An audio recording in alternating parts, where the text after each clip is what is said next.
Good day. Welcome to Medicine Health with Dr. Paul Anderson. This is part 4 of our discussion around toxicity, detoxification, depuration, etc. And in this part, as a counterpoint to the last part, which was what would your healthcare provider maybe do, get asked this a lot. Well, what if I live somewhere where nobody does this? There's no healthcare providers to help me with detox and depuration, on and on, which certainly is a big possibility. So what I want to do is give some general advice. I want to remember that nothing that we say on the channel is medical advice because it's not specific to you, and you really shouldn't get medical advice from TV or radio or YouTube or wherever. So these are just general ideas. You should always check everything out with your healthcare provider before you do anything.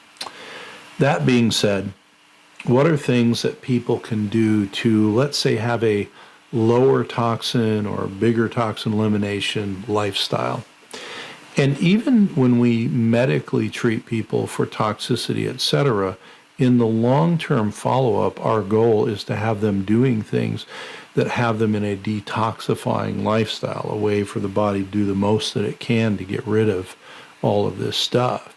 So when we're thinking about that, things that we might want to consider that we might be able to do on our own. The very first thing about lowering toxins and toxicants in our body is lowering the exposure that we have to them. And that is critically important. And so the main ways that they come into us are food, water, and other things that we drink, and then the air that we breathe. Now, there are other ways, too. You can get them through your skin and other stuff like that. But when we're thinking about those, it makes no sense to go through all this work to try and work on my body to get rid of toxins if there's a flood of toxins coming in. Now, the first caveat there is that you never can eliminate all the toxins in your body. It's impossible. And you can't eliminate all the toxins coming into your body, but you can decrease the load. That's the goal. So, look at your foods, look at your food sources, eat as organic as you possibly can, although that's not 100%, it's pretty good. Drink a lot of water. We talked about hydration, but the water should be filtered or deionized. If you have, a lot of people in your house, sometimes it's worth getting a good filtration system for your drinking and eating or cooking water.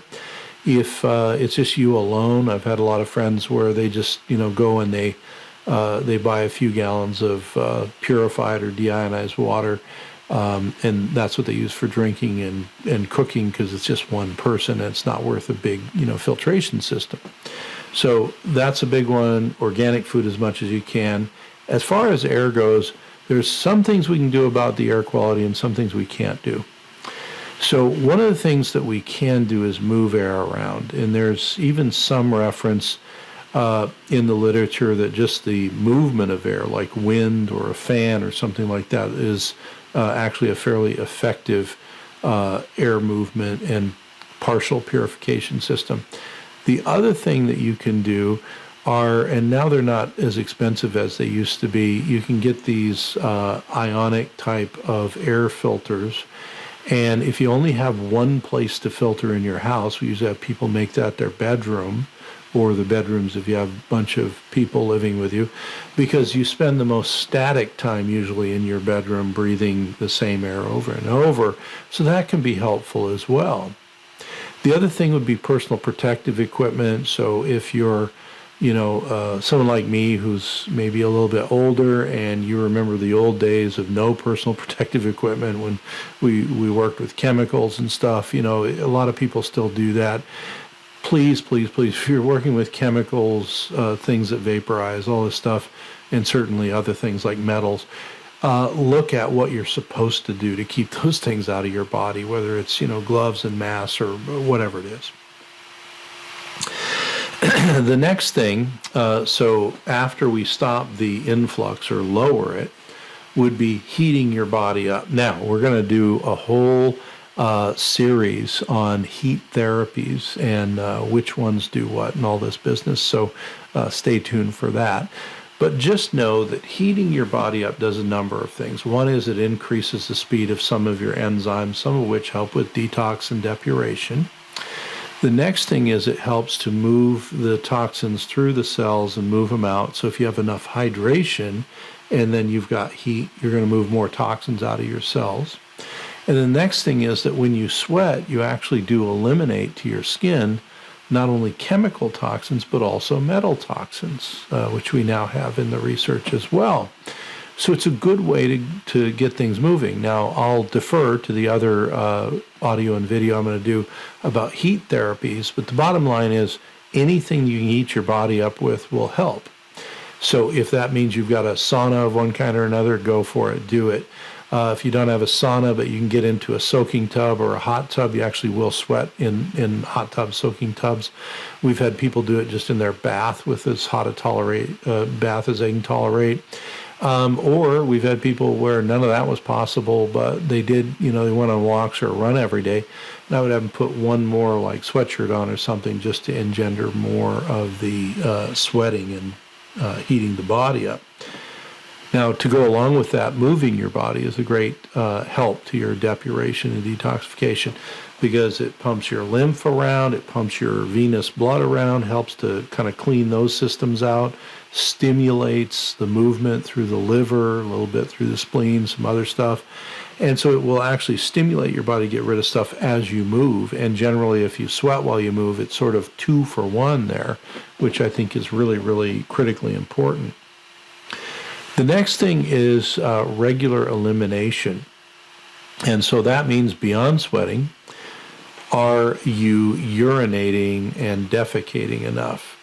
And so we talked about this in another section, but urinating and defecating are 2 huge ways beyond sweating and breathing to get chemicals out of the body.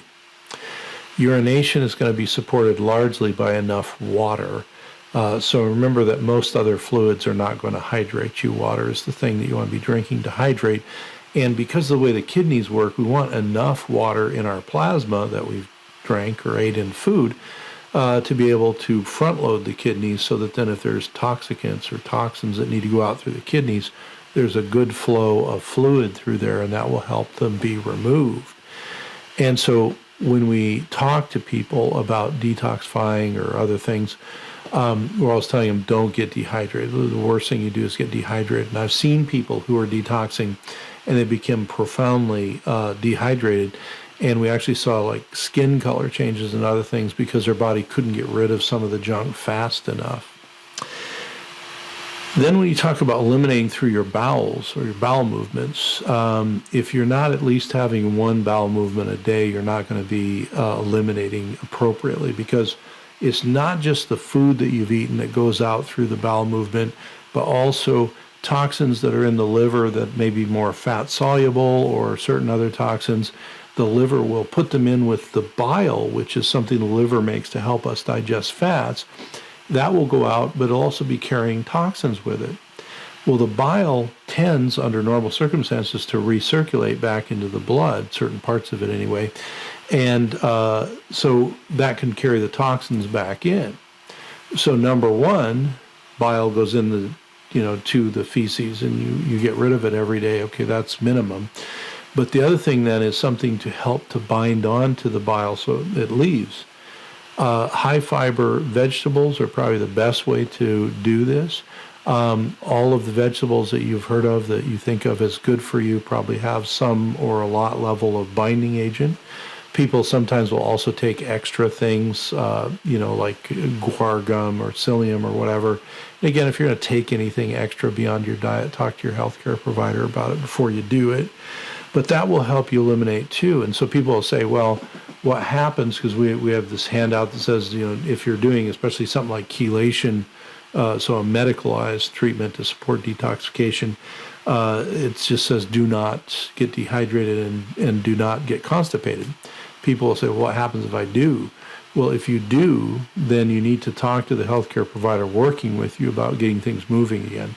Now, if you're just doing it and you're eating extra fiber and stuff, usually that'll take care of itself. But constipation can be dehydration, so you might not be hydrating enough. It can also be that the bile is too full of stuff and you need one of those cholagogues we talked about before, which can be like essential fatty acids or phospholipids, also like turmeric or curcumin. A number of other things can help the bile keep flowing better. So other things that you can do on your own, and this may sound a little strange, but the next one is having a lower insulin stimulating diet. So online, you can look at the glycemic index of foods. You can also look at the insulin index of foods. Whichever one you're looking at, and ideally it'd be both, you want a diet that has a lot of low glycemic foods and has a low insulin index, meaning it's not going to shoot your insulin up. So what does that have to do with detoxing? Well, toxins and toxicants already increase your antioxidant burnout. Okay, so your oxidation and reduction gets out of balance due to toxins. When you're detoxifying through the body, you're going to use up more of your antioxidants, so you're already going to be somewhat in a potential antioxidant deficit. High insulin stimulating diets are very inflammatory, and they are so inflammatory that they will aggravate most of the other symptoms and signs of a toxic person or a toxic patient. So just keep that in mind as you're going along, and eating a diet that has sort of a low insulin index, low glycemic index is wonderful. Eating foods that have prebiotics and fiber helps with that elimination stuff we talked about, but also prebiotics help to feed the good bacteria in your digestive tract. And one of the places that can hold on to, especially metal toxins, are some of the bad bugs or the inappropriate microbiome agents. So prebiotics help to support the good guys and push the bad guys out. You can take a look online for prebiotic. So probiotic is a pill usually or a powder with actual bacteria in it. Prebiotics are just foods that kick up your natural probiotic production. So take a look while you're looking up low insulin diet. Take a look at prebiotic foods. And interestingly, they're also some of the ones that have the best binding fibers in them as well. Then there's other things that can be useful, such as dark greens, the sulforaphane family, things like broccoli and asparagus. Those have natural compounds in them that may help with glutathione, may help with detox, etc. So there's a number of things that you can do to help yourself. So heat, hydration, and movement, as we've talked about. Keep urinating a lot. Make sure that you're going to the bathroom every day at least.